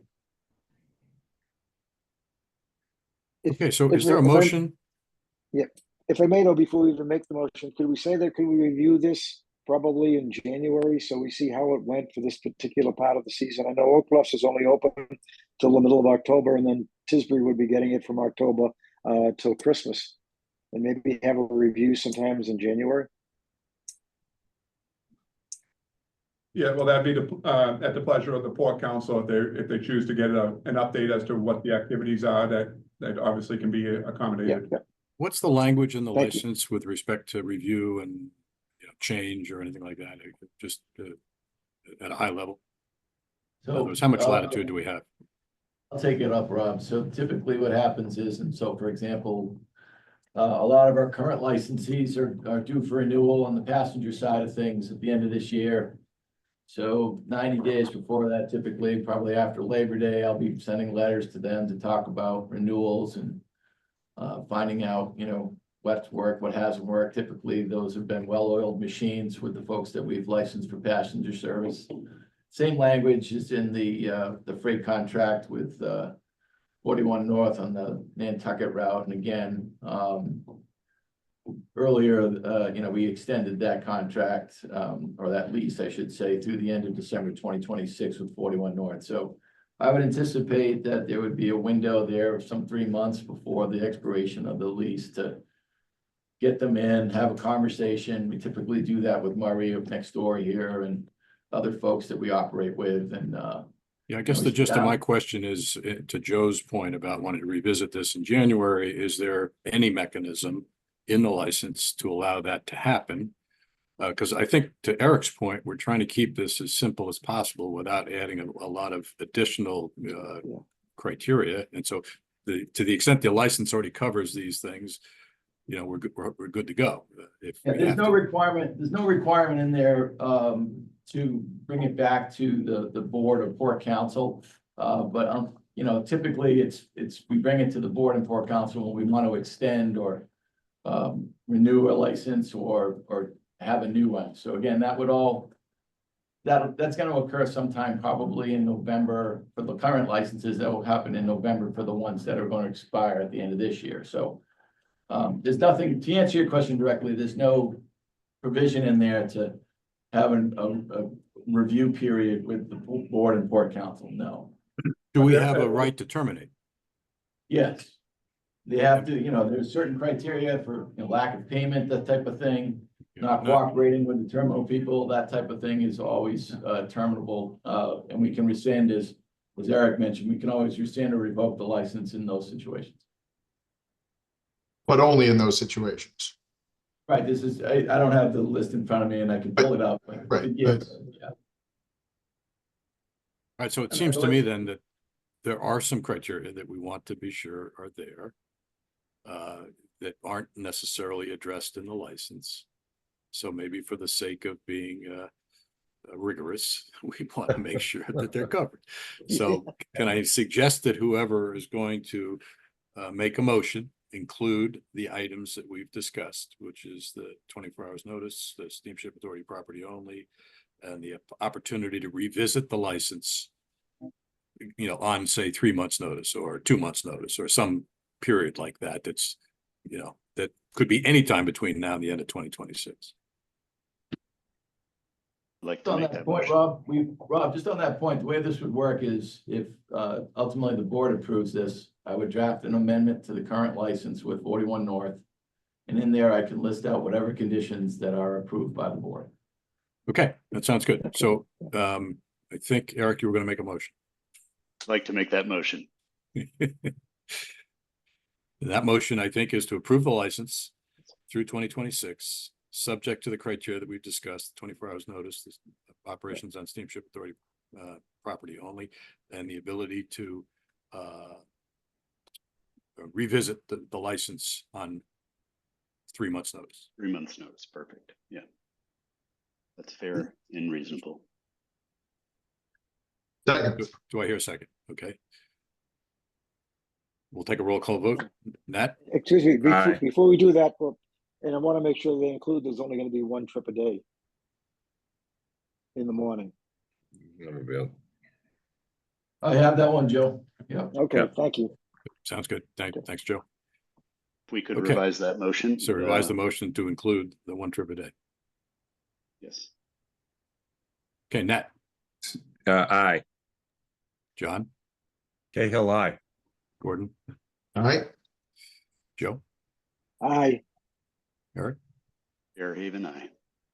Munir, aye. Passes unanimously. Thank you. Good job, Rob.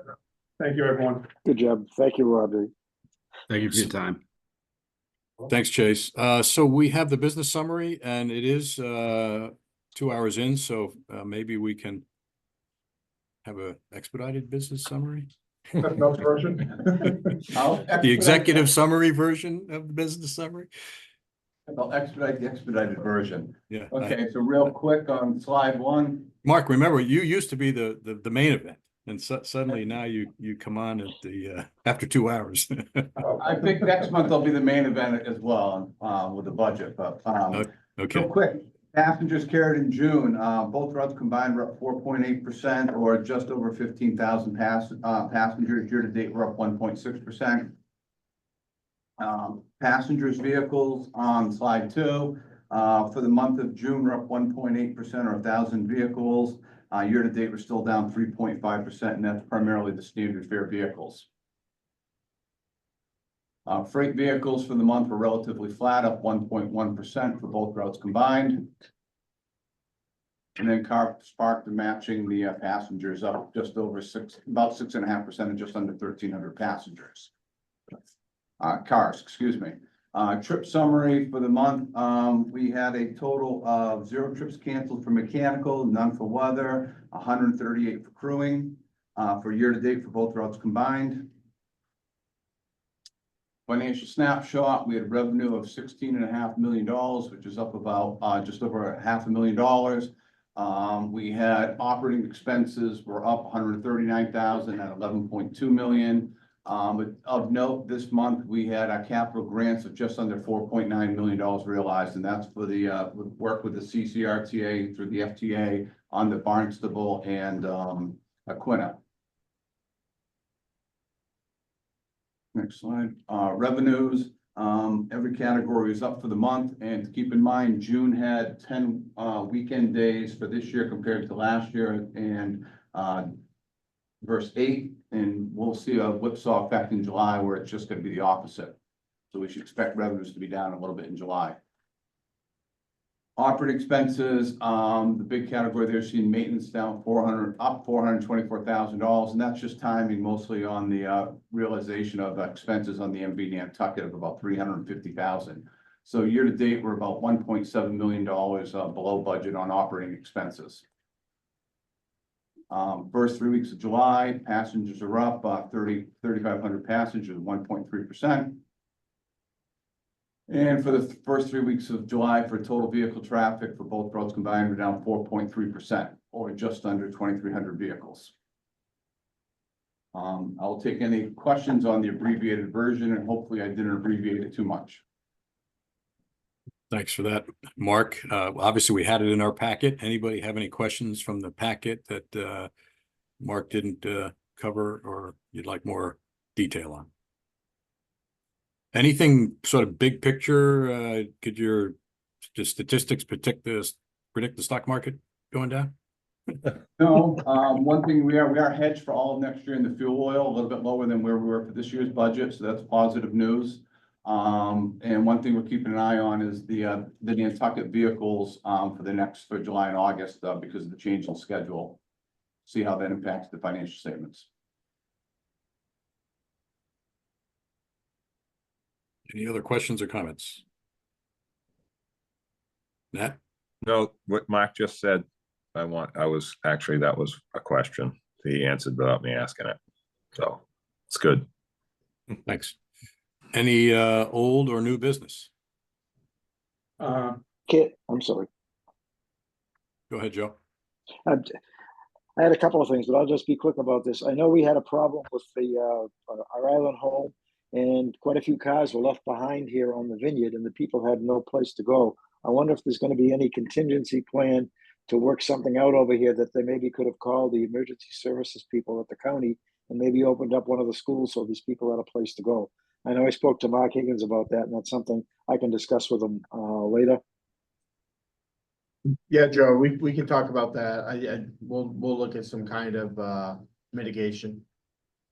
Okay, and I'd like to talk to you also about the cancellation of the trips when the Nantucket broke down and you had all the boats go into Vineyard Haven, and we missed 5 trips from the Martha's Vineyard, which some of the merchants called me about. We're not too happy with. And last but not least, just to let you know that the fireworks are going to be happening in Oak Bluffs, and some of the trips are going to be diverted. Okay. I know, Bob, you usually take care of that. Yeah, we're aware of that, Joe. Okay, all right, that's it. Thanks, Joe. Any other old or new business? Actually, I was going to mention that, we have posted that the Oak Bluffs Ocean Park fireworks are on Friday, August 16th. And as a result, the 6:30 departure from Woods Hole and 7:30 return of the motor vessel Nantucket will be diverted to Vineyard Haven, as will the 7:30 departure from Woods Hole and 8:30 return of the Martha's Vineyard. Those later trips in the day will be diverted on the 16th. It's weather dependent, of course, and I think the rain dates are the 17th and then the 18th. And then we also have posted the notice on Sunday, August 18th.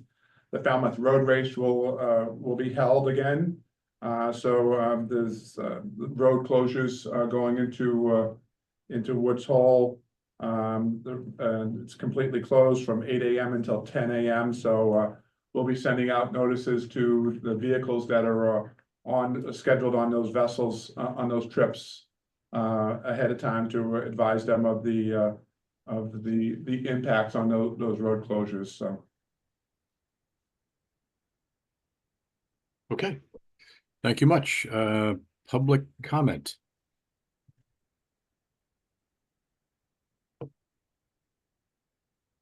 Okay. Excuse me. Okay. Hi, I just want to ask, just want clarity on why the general manager's review was removed from the agenda and whether it'll be rescheduled for the next meeting. So I can answer that. We had the information needed to do the review was received late last week, and several of the members felt that they needed more time in order to assess the input that was provided in order to make a good evaluation. All right, thank you.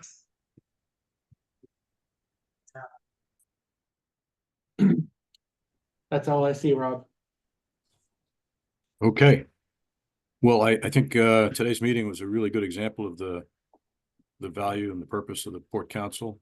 Really good generative discussions on some important topics. So thank you very much, everybody.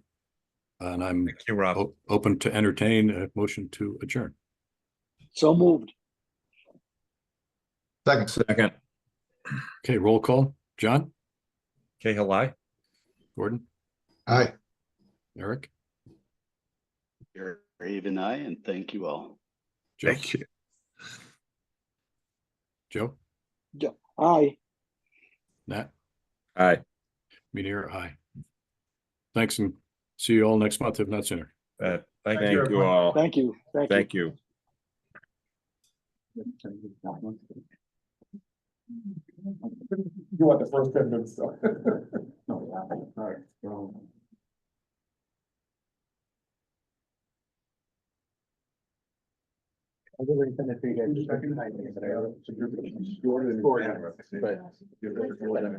Mark, that's right. 9.4. This is not using. Way, 0.9. Not best practice. Not best practices, but good panic practices.